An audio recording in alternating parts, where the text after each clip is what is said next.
Nvidia's market cap slipping below $3 trillion. Fears over tariffs weighing on shares of the company, among other things. Nvidia has lost 10% of its value so far this year.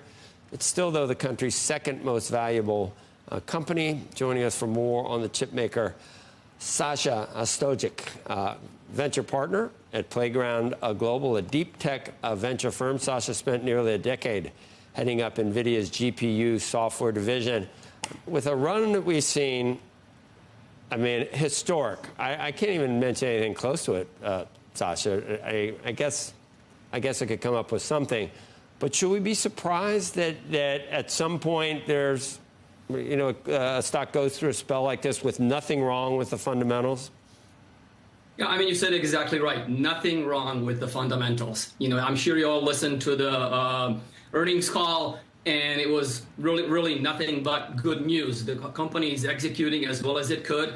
If there's anything I knew in my 10 years at Nvidia, I know the team there. It's the world-class team that just delivered yet again 70+% growth in revenue.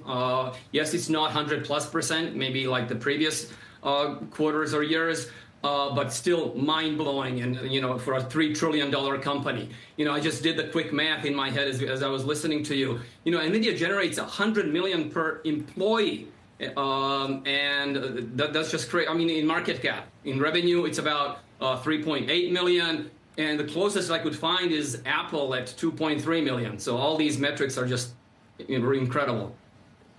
So we know that it in terms of the growth that we've seen, the multiple, while high, is probably not unreasonable.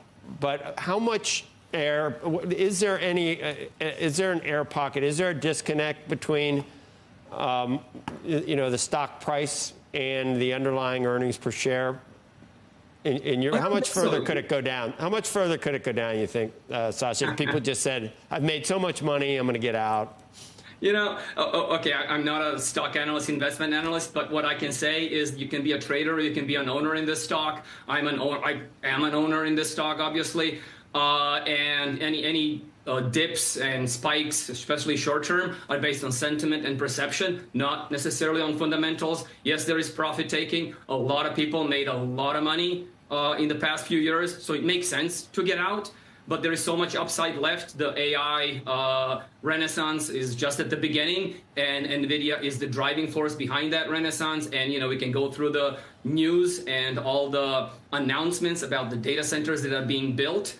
And Nvidia is by far the biggest benefactor, as well as all the other entrants into that space and vendors and suppliers that will spur the economy in that sector. So it could go down for a lot of reasons. Do you think the tariff news that we're attributing to some of the weakness yesterday, is that legitimate or an excuse? Tariffs are an excuse and a concern, but right now it's unclear what those tariffs will be, and the specifics are lacking, hence the uncertainty. Uncertainty leads to probably some people getting out of the stock. But until that's settled, the uncertainty will continue. But I'm also convinced that this administration has the best economic interest of our companies in mind. So I don't think in the long term that will have an impact. And DeepSeek, now we're hearing that it was a headline, but it said DeepSeek is actually a positive for NVIDIA.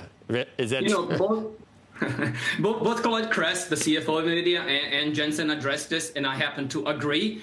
There are multiple scaling laws in data centers in how you make everything more efficient. You can make compute more efficient, meaning the hardware, or you can make the software more efficient, meaning, like what DeepSeek did, or you can do both. And this is a case of both happening at the same time, and it's amazing. I happen to, be my background is in software, and my job at NVIDIA in those 10 years was to make the software more efficient. We had to ship new software every 4 to 6 weeks, make it 1% better, 2% better, sometimes 10% better. That accumulates over time, and by the end of the year, it's 50 or 100% better. DeepSeek came out with something that was significantly better, and that's nothing but good news. We need more compute to now run more workloads that are now cheaper on an individual basis.